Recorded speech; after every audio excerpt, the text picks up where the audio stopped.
You ever let a guy walk away and then wish more than anything that you could get him to come back? Hi, this is Mike Fiore, and in this short video, I'm going to show you how to use tiny little text messages sent from the cell phone you've got in your pocket or purse right now to get your ex-boyfriend to forgive you for everything you feel like you've done wrong, to forget once and for all about any other girl, and to do anything he has to wrap you in his arms again, begging for your forgiveness, fighting for your attention, and swearing up and down that getting back together is 100% his idea. In fact, even though this might sound impossible now, after you watch this video and do what it says, you'll be shocked at how quickly his attitude towards you changes, how he finds himself thinking about you, craving you, and even fantasizing about you all day long, how that horrible tightness, pain, and regret in your chest starts to fade away, how he calls you on the phone just to hear your voice, and finally, how he even begs you to get together to talk, flirts with you like he did when you first met, gives you all of his attention, and does everything he can to make you his again, and to make sure you never get away from him again. I'm going to teach you exactly what to do in just a moment. I shared a variation on this weird but shockingly effective boyfriend texting technique with Rachel Ray when I appeared on her nationally syndicated television show, and she said it gave her chills.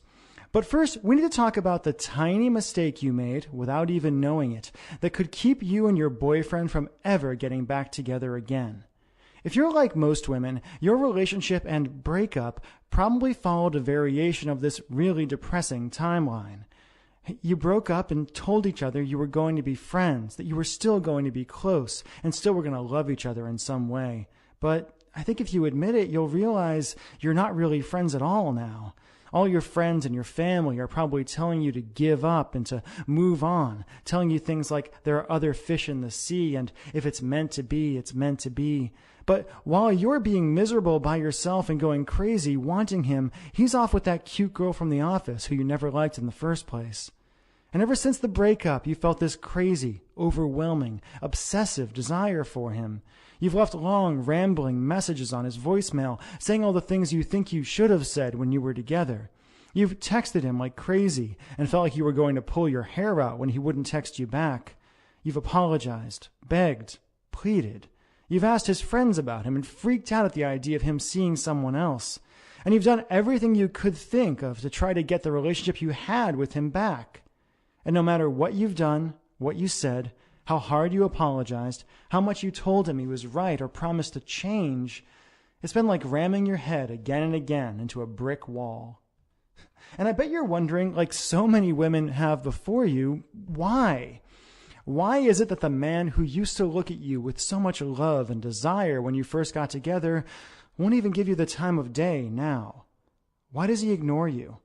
Why doesn't he love you anymore when you can't stop thinking about him? And what can you do to heal that massive rift between you and finally convince him to give you another chance? To look at you again, touch you again, talk to you again, make you feel the way only he can make you feel?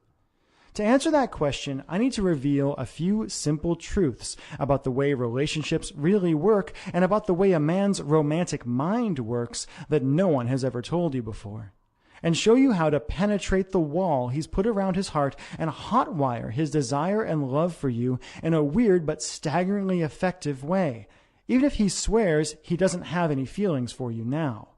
First things first. Fact. The relationship you had with your boyfriend is dead and it's never coming back. Okay, I know that sounds harsh, but it's actually pretty cool. Let me explain.